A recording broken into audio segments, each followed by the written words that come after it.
തിരുരക്തമായി മാറിയ അൾത്താരവിരിയിലെ ദിവ്യകാരുണ്യ തരികൾ.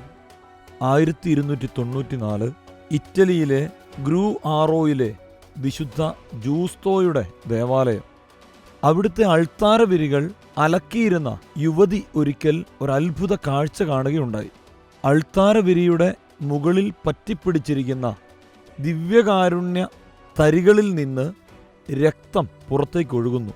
ഭയന്ന് വിറച്ച അവൾ പെട്ടെന്ന് തന്നെ അൾത്താരവിരിയുമായി ദേവാലയത്തിലെത്തി.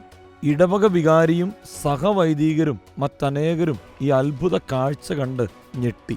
ഇടവക വികാരി ഈ അത്ഭുതത്തെക്കുറിച്ച് മെത്രാനെ അറിയിച്ചു. മെത്രാൻ അൾത്താരവിരി കത്തീഡ്രലിൽ സൂക്ഷിക്കാൻ ഉത്തരവിട്ടു. എന്നാൽ ഗ്രൂ ആറോ പള്ളിയിലെ വികാരിയച്ഛനും ഇടവകക്കാരും വാൽസസോണ പ്രഭുവിൻ്റെ കുടുംബവും ആ അത്ഭുത തിരുവോസ്തി തരികളും അൾത്താരവിരികളും തങ്ങളുടെ തന്നെ ദേവാലയത്തിൽ പ്രതിഷ്ഠിക്കണമെന്ന് നിർബന്ധം പിടിച്ചു.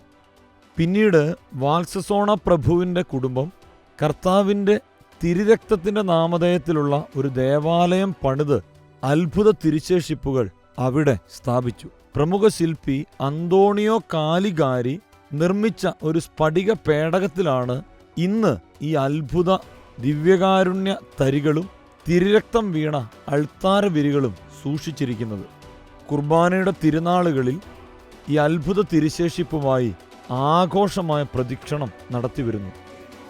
ഈസ്റ്റർ കഴിഞ്ഞു വരുന്ന 5-ാമത്തെ ഞായറാഴ്ച ഈ ദിവ്യകാരുണ്യ അത്ഭുതത്തിൻ്റെ വാർഷികം കൊണ്ടാടപ്പെടുന്നു.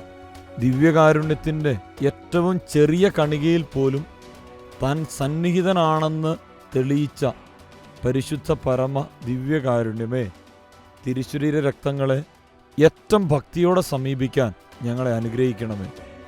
പരിശുദ്ധ പരമ ദിവ്യകാരുണ്യത്തിന് എന്നേരവും ആരാധനയും സ്തുതിയും പുകഴ്ചയും ഉണ്ടായിരിക്കട്ടെ.